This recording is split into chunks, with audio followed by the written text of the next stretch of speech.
All right, I think we are Genesis 30. Am I correct? Starting at Genesis 30. I have a break after 24. Does that work for all of you?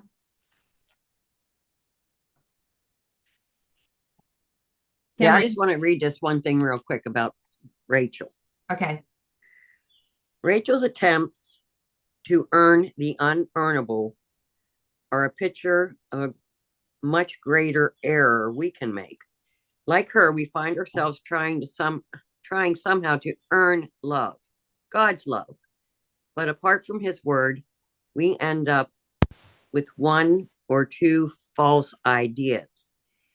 Either we think we've been good enough to deserve his love, or we recognize that we aren't able to earn his love and assume that it cannot be ours. If the Bible makes no other point, it shouts this one: God loves us. His love has no beginning and is incredibly patient. All we need to do is respond, not try to earn what is freely offered. God has said in many ways, I love you. I've demonstrated that love to you by all I've done for you. I have even sacrificed my son Jesus to pay the price for what is unacceptable about you, your sin. Now live because of my love. Respond to me, love me with your whole being, give yourself to me in thanksgiving, not as a payment. Live life fully in the freedom of knowing you are loved. You can't earn it, it's We do, given freely.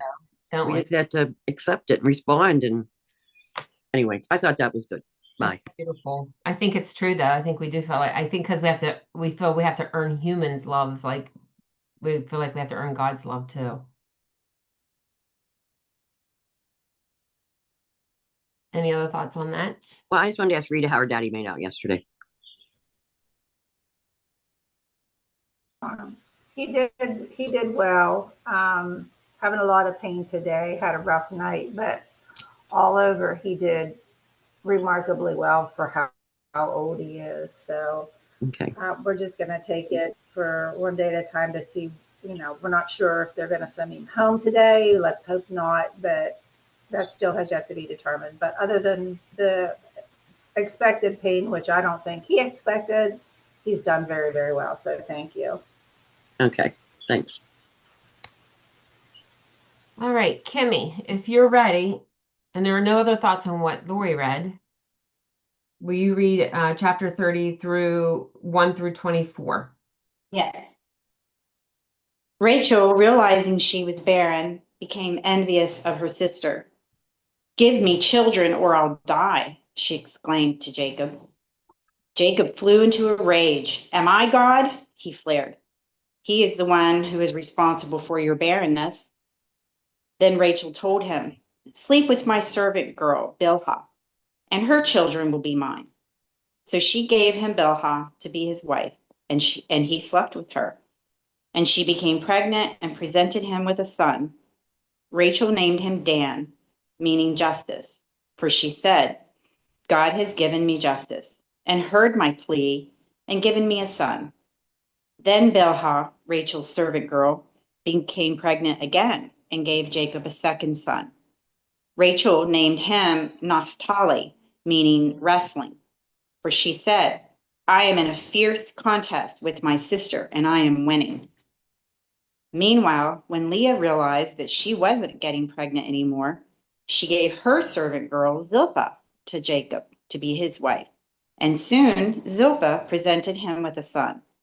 Leah named him Gad, meaning my luck has turned.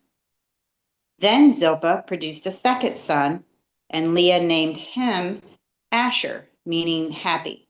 For she said, what joy is mine. The other women will think me blessed indeed. One day during the wheat harvest, Reuben found some mandrakes growing in a field and brought them to his mother Leah. Rachel begged Leah to give some of them to her. But Leah angrily replied, wasn't it enough to steal my husband? And now will you steal my son's mandrakes too? Rachel said sadly, he will sleep with you tonight because of the mandrakes. That evening, as Jacob was coming home from the fields, Leah went out to meet him. You must sleep with me tonight, she said, for I am hiring you with some mandrakes my son has found. So he did. And God answered her prayers, and she became pregnant again and gave birth to her fifth son. She named him Issachar, meaning wages, for she said, God has repaid me for giving my slave girl to my husband. Then once again she became pregnant with a sixth son. She named him Zebulun, meaning gifts, for she said, God has given me good gifts for my husband. Now he will honor me, for I have given him six sons. Afterwards, she gave birth to a daughter and named her Dinah. Then God remembered about Rachel's plight and answered her prayers by giving her a child. For she became pregnant and gave birth to a son. God has removed the dark slur against my name, she said, and she named him Joseph, meaning, may I also have another? For she said, may Jehovah give me another son.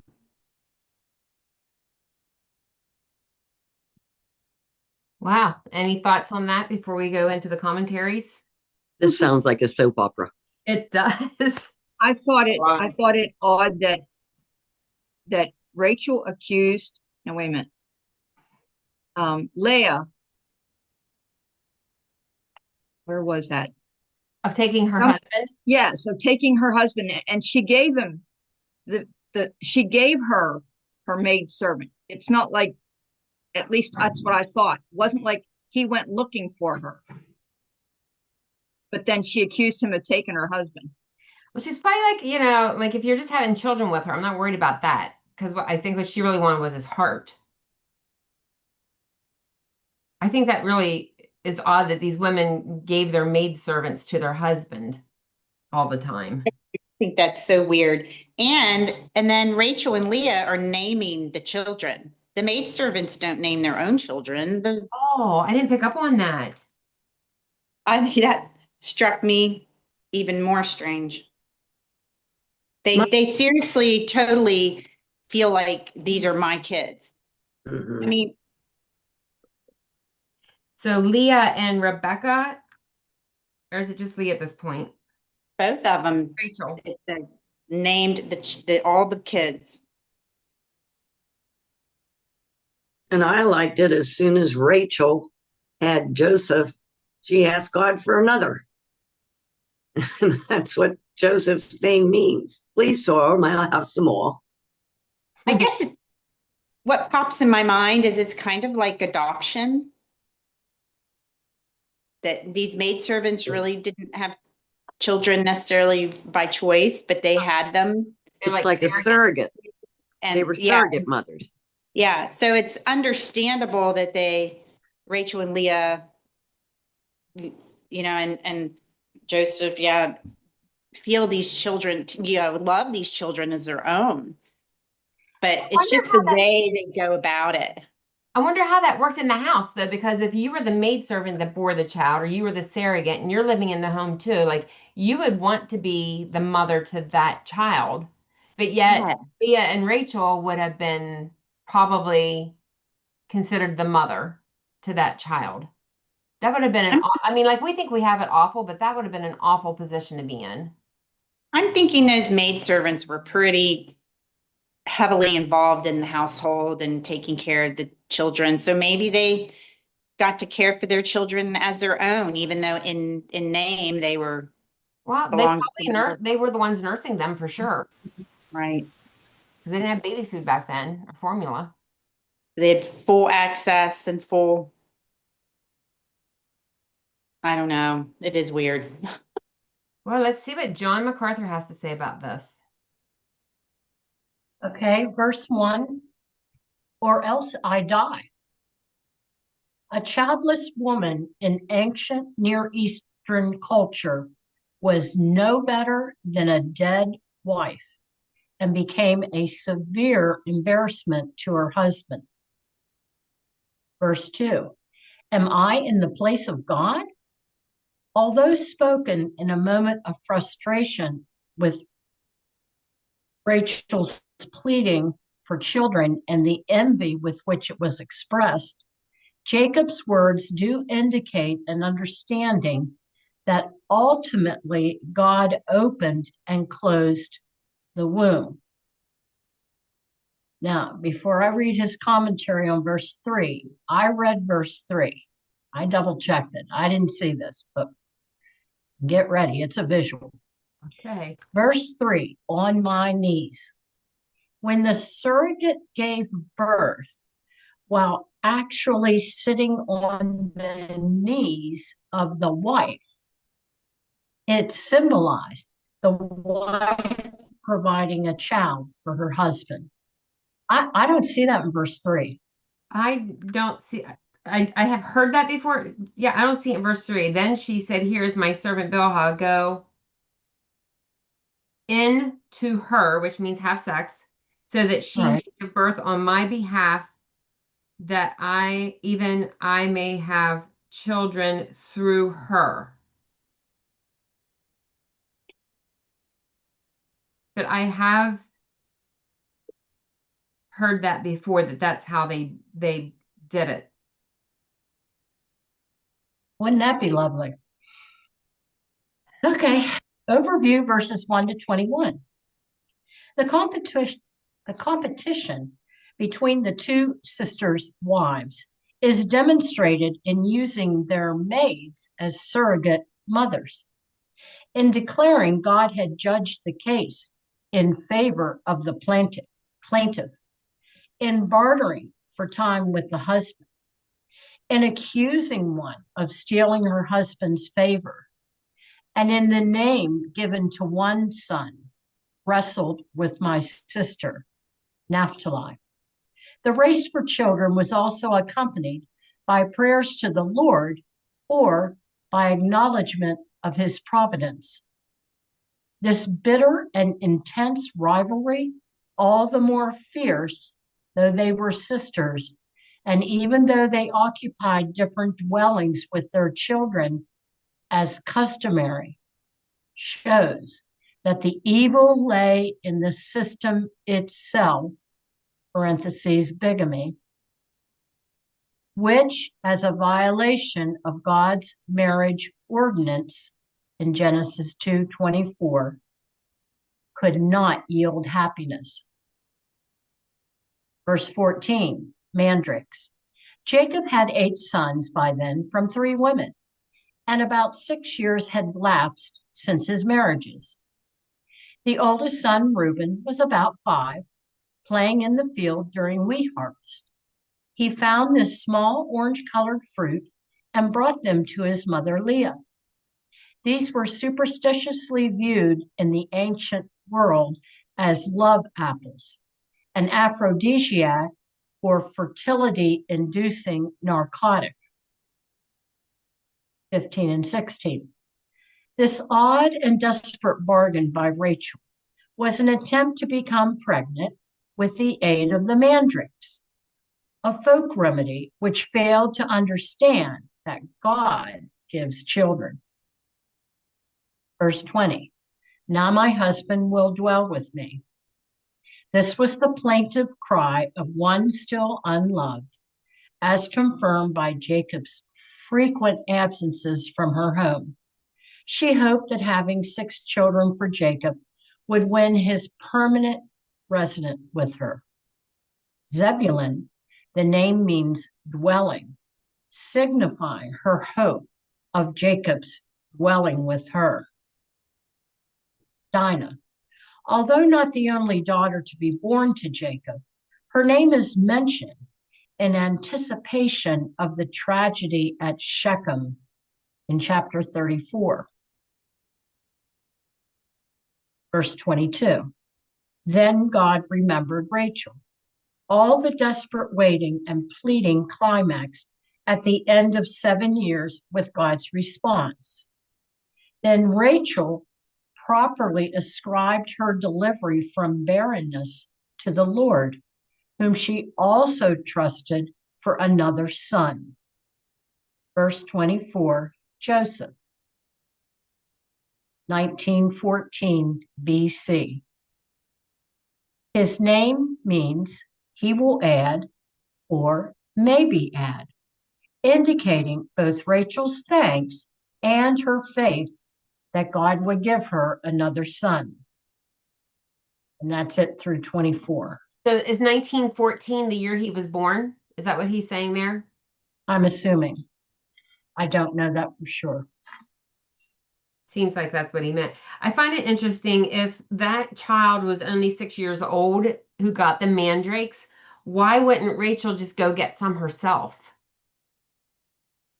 Like, why did she take his mandrake, or why did she want his mandrakes? Because that I wouldn't think a 6-year-old would have wandered that far from home to get them.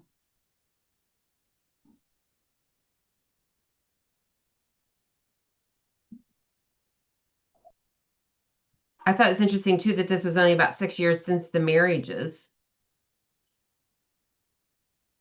It would be for the same reason that Esau sold his birthright for a bowl of lentil soup when you figure he could have found a crust of bread somewhere in that campsite. Good point. Yeah. It just. Well, and if this was only around 6 years into the marriage, that means that Leah was having a baby every year because she's at 6 children, right? And there's then the ones by the maids also within this time. I'm sure a lot of those children were the same age. If Leah's having one and the maid servants are having one, they probably overlapped and were, like 2 little 8-year-olds at the same time. I thank God I was born in this time, not then. Kathy, is Worsby going to be good? We'll see. He's going to start off with verses 1 through 8, talking about Bilhah's children. That Jacob could become angry with his favorite wife shouldn't surprise us. Even the most loving couples have their occasional disagreements, and after all, she was blaming him for something over which he had no control. Parker, turn it down a little bit. But what Rachel needed wasn't a lecture on theology or gynecology. She needed the kind of understanding of her husband and the encouragement that only his love could provide. In offering her maid Bilhah to become a surrogate mother, Rachel was exercising her rights under the law of the land and agreeing that Bilhah should become Jacob's wife.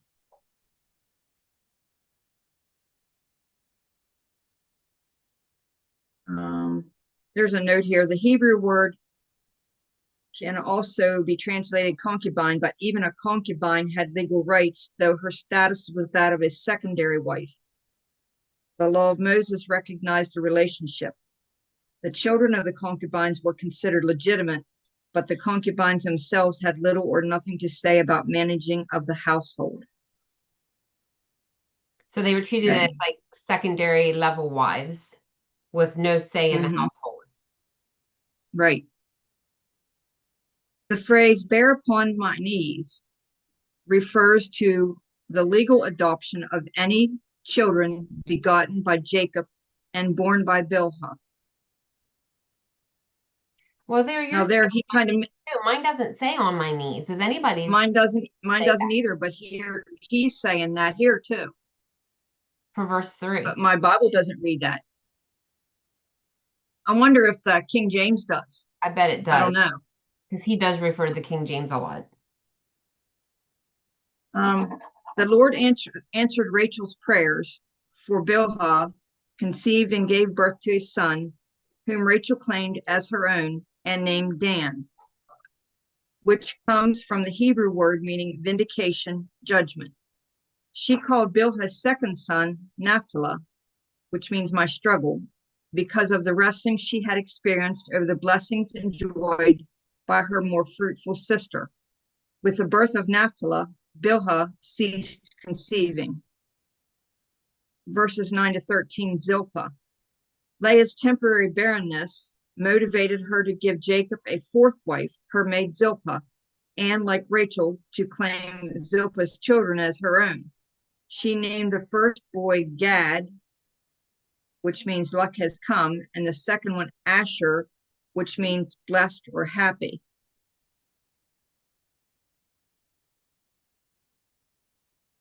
There's a note here. Gad can also be translated either good luck, as in the NIV, or a troop, as in the King James. However, it's difficult to see the connection between a troop and the birth of a baby, whatever that means. Okay. And then he goes to 22 to 24.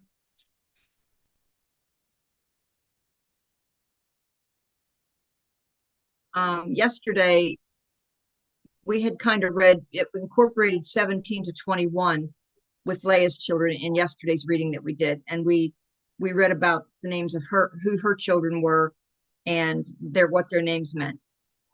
And then this one is 22 to 24, Rachel. At long last, Rachel conceived and gave birth to a son, whom she named Joseph.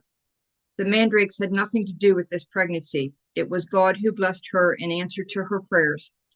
The Hebrew word, I'm not going to say it, I'm going to spell it. QSAF means take away. And another Hebrew word, YOSEF, means to add. God had taken away her reproach of being childless and had added to her blessings. Her prayer, may the Lord add to me another son, was answered in the birth of Benjamin. And that means son of my right hand. But the delivery led to her death. It was Joseph whom God would use to save the entire family during the time of terrible famine. That's it through 24. I just looked up here about okay, so it says the maid servants acted as surrogates for Rachel and Leah, and this was the practice in ancient Near East when wives were infertile. The wives claiming of the children, and Rachel and Leah claimed the children born to their maid servants as their own, which is reflected in their names. So we were right about that. And the wives' interpretations of the birth, the names given to the children often reflected the wives' emotional state and their view of the circumstances surrounding the birth.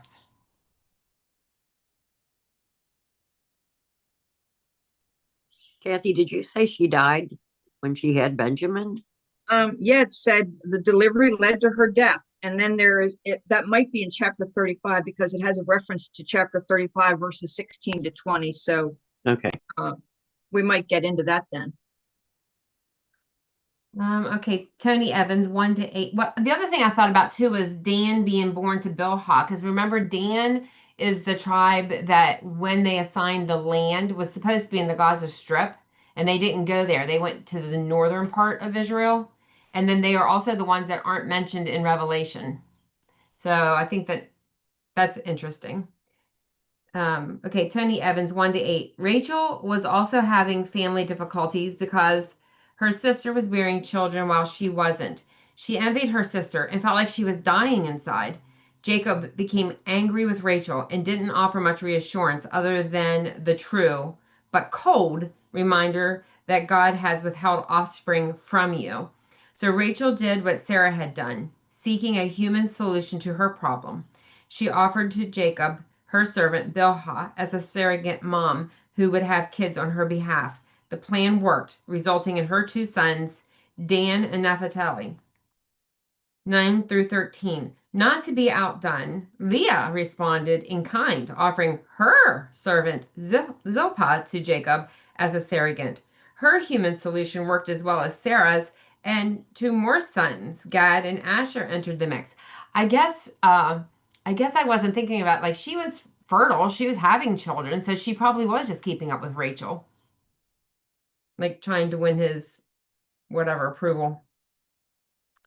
14 to 24. The sisters' manipulative competition for Jacob's affection continued, this time leading to Reuben's involvement. Finding some mandrakes in the field. Oh, that was Reuben who found that. Okay. Finding some mandrakes in the field, which were fruits believed to help women conceive, Reuben brought them to his mother Leah, who agreed to share some with Rachel in exchange for another night with Jacob. Leah conceived again and again, bearing Issachar and Zebulun. Then Rachel finally had her first child, Joseph. The drama between Rachel and Leah, which rivals anything modern soap operas could produce, reveals God's ability to graciously meet our needs in all things. In spite of the sisters' human and sinful approaches to fixing their situations, God still blessed and provided for them. Their sinful tactics continued to make the matters confusing and painful, but God was gracious to mitigate against the damage. Okay, any thoughts on that section?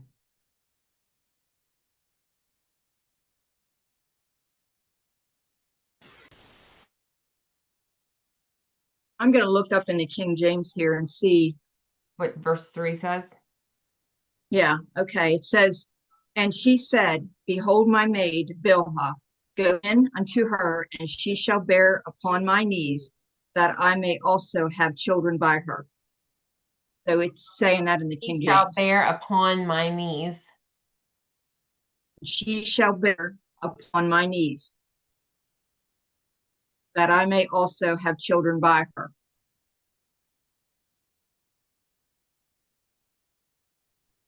There was a book written called The Handmaid's Tale. It's a series too.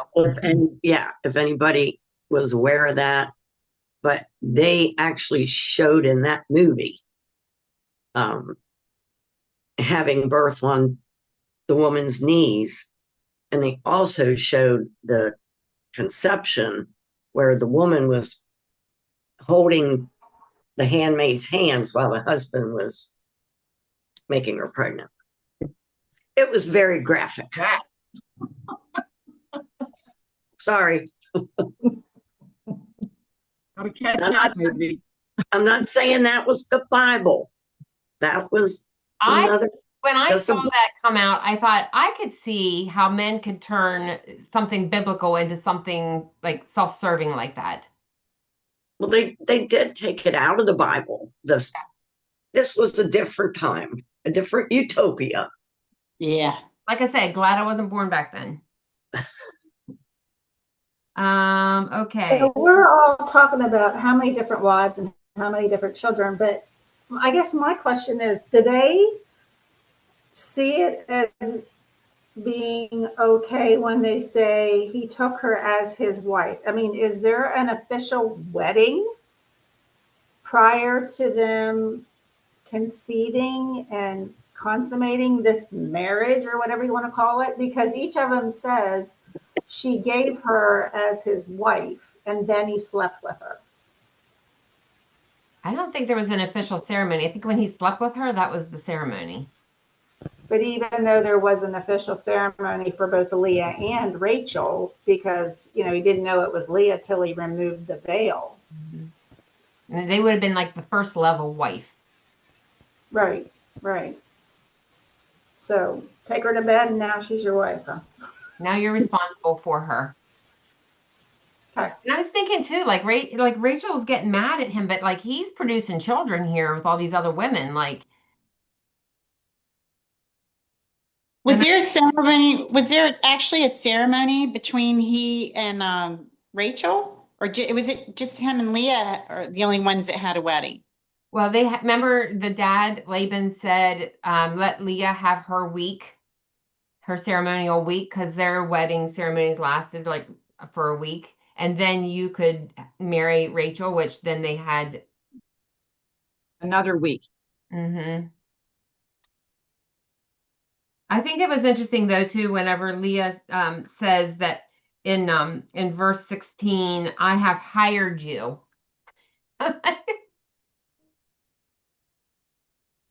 Yeah, like how much did she pay her? Those mandrakes that her little 6-year-old child picked up somewhere. Yeah. Does Joseph not seem a little clueless to you? I think he was making out pretty good. But when she looks right at him and says, I've hired you for the night. Yeah. Okay. Yes, dear. Oh, man. All right, Kim, are you ready? We'll do 25. I guess we'll go to the end. The commentaries have been short. Maybe we can get through it. Okay. Jacob becomes wealthy. Soon after the birth of Joseph to Rachel, Jacob said to Laban, I want to go back home. Let me take my wives and children, for I have earned them from you, and be gone, for you know how fully I have paid for them with my service to you.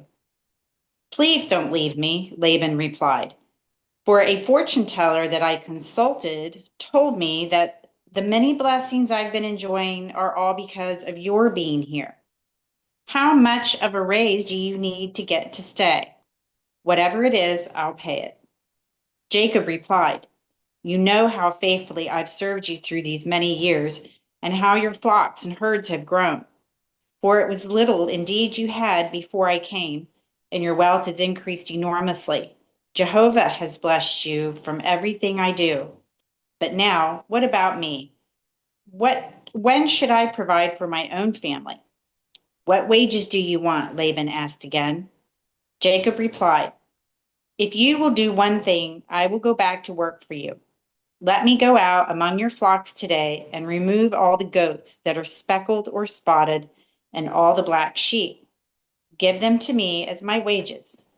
Then, if you ever find any white goats or sheep in my flock, you will know that I have stolen them from you. All right, Laban replied, It shall be as you have said.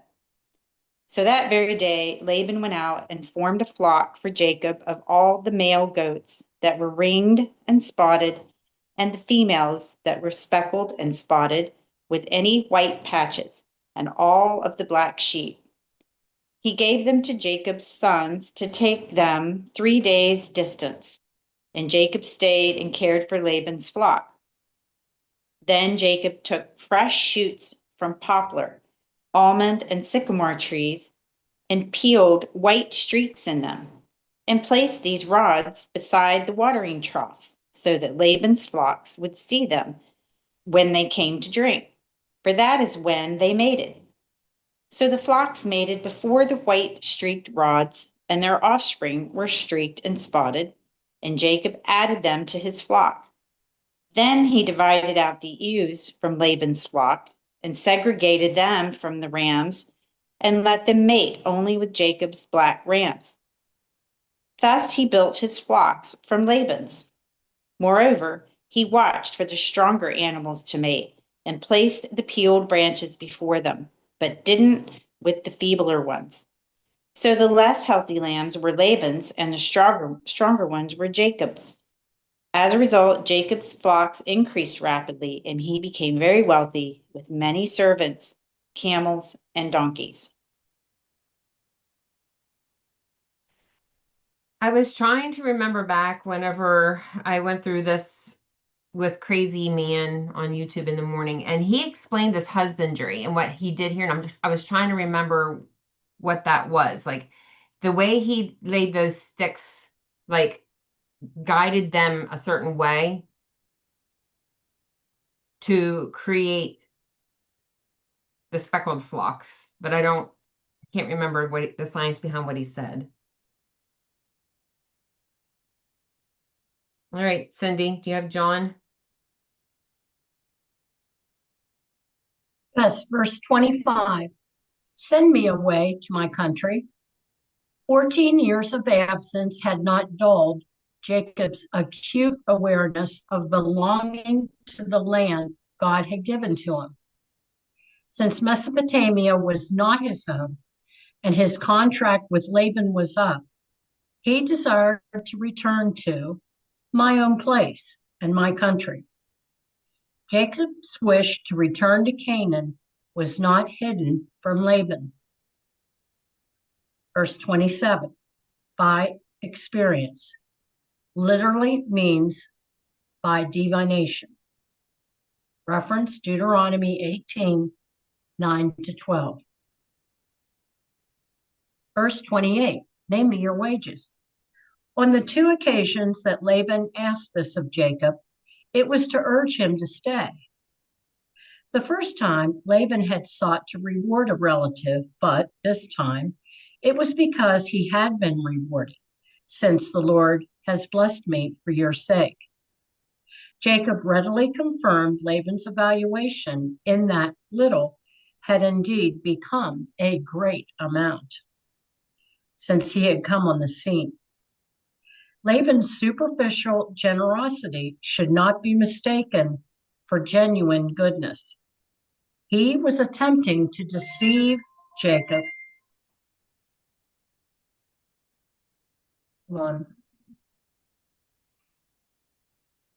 He was attempting to deceive Jacob into staying because it was potentially profitable for him. Overview 31 to 36. What shall I give you? Laban wanted Jacob to stay and asked what it would take for him to do so. Jacob wanted nothing except to be in a position for God to bless him. He was willing to stay, but not be further indebted to the scheming and selfish Laban. He offered Laban a plan that could bless him while costing Laban nothing. He would continue to care for Laban's animals as he had been doing. His pay would consist of animals not yet born, animals which would seem to be the less desirable to Laban because of their markings and color. None of the solid color animals would be taken by Jacob, and if any were born into Jacob's flocks, Laban could take them. Parentheses, they were considered as stolen. Only those animals born speckled, spotted, striped, or abnormally colored would belong to Jacob. Evidently, most of the animals were white, the sheep, black, the goats, and brown, the cattle. Few were in the category of Jacob's request. Further, Jacob would not even use the living speckled or abnormally colored animals to breed more like them. He would separate them into a flock of their own kind, apart from the normally colored animals. Only the spotted and abnormally colored offspring born in the future to the normally colored would be his. Since it seemed to Laban that the birth of such abnormally marked animals was unlikely to occur in any significant volume from the normally colored, he agreed. He believed this to be a small and favorable concession on his part to maintain the skills of Jacob to further enlarge his herds and flocks. Jacob, by this, put himself entirely in God's hands. Only the Lord could determine what animals would be Jacob's. To make sure Jacob didn't cheat on his good deal, Laban separated the abnormally marked from the normal animals in Jacob's care. That's it. Hey, Kathy, what you got? Okay, this is verses 25 to 43. Vocation, establishing your livelihood. The time had come for Jacob to move his large family to his own homeland and be on his own. He now had 11 sons and 1 daughter.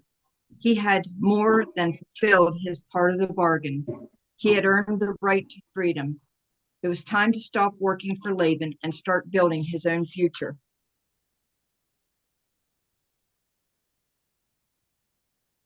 There was a note there that the writer of Genesis 37:35 mentioned daughters, but the word can also refer to daughters-in-law. Just as a side note. But crafty Laban wasn't about to lose his son-in-law, especially when he knew that Jacob's presence had brought him to the blessing of God.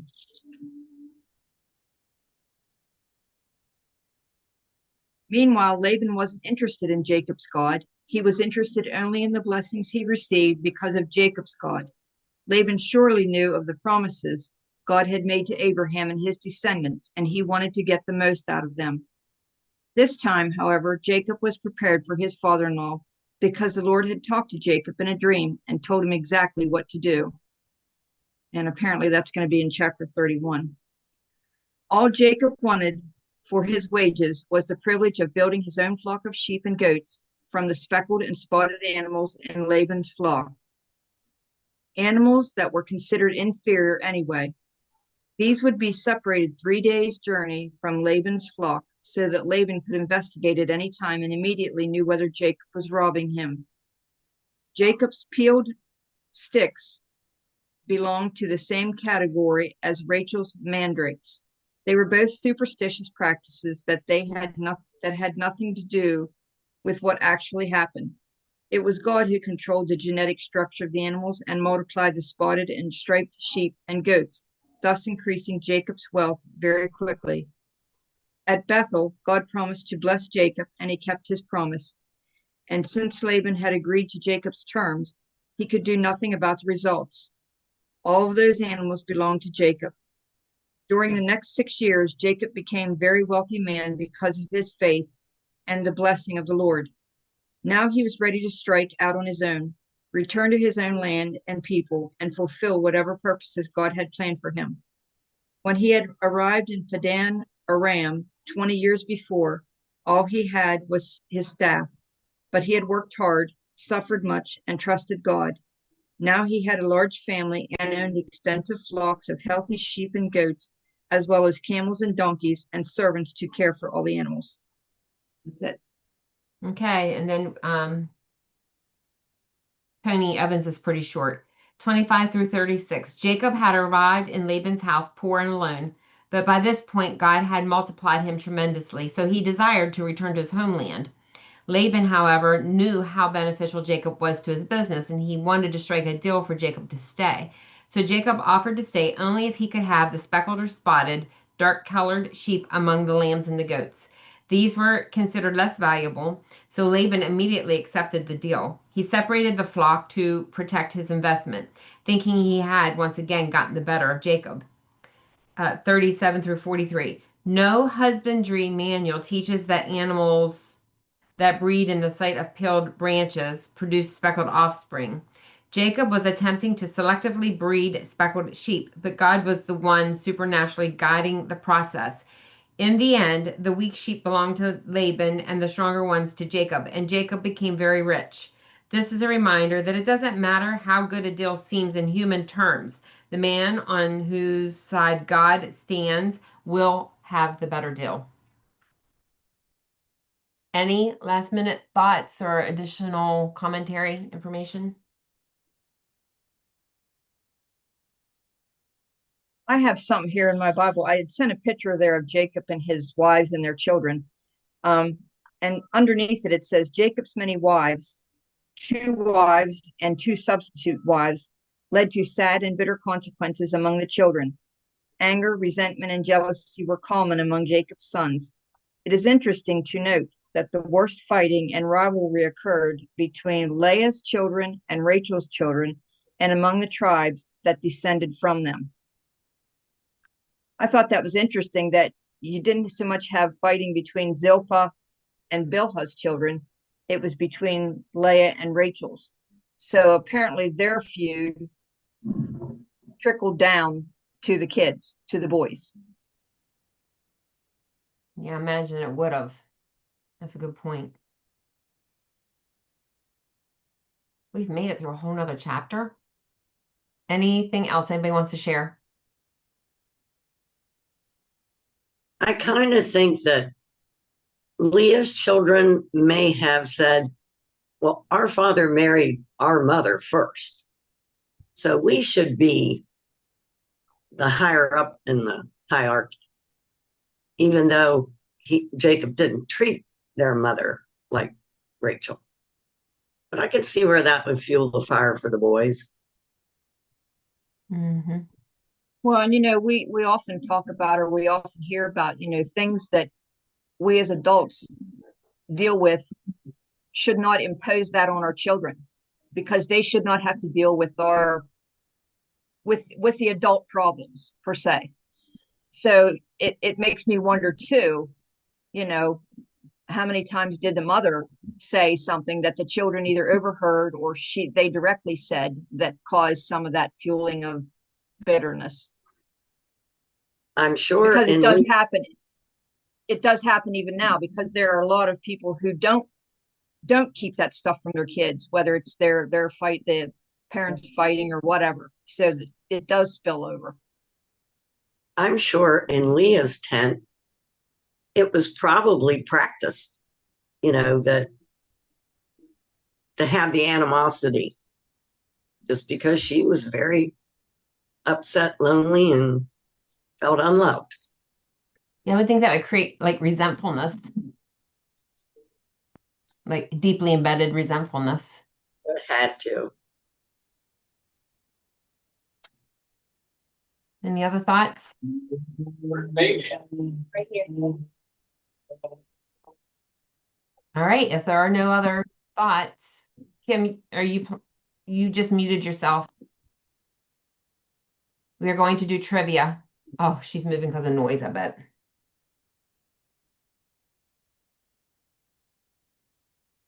Rita and Janet, are you playing trivia? I'm actually have to go. I'm sorry. I got to pick up Jack in Shippensburg at 11, so I got to All right. fly. We'll see you tomorrow. Bye, everybody. Bye-bye. Bye. Here we go. How many books are in the New Testament? 27. Oh man, that was fast. You're right. 27 is correct. Way to go, Kathy. And you can find that answer by counting all the books in the New Testament. This concludes the reading of God's word for today. Until tomorrow, For sure. please all have a good day. Bye.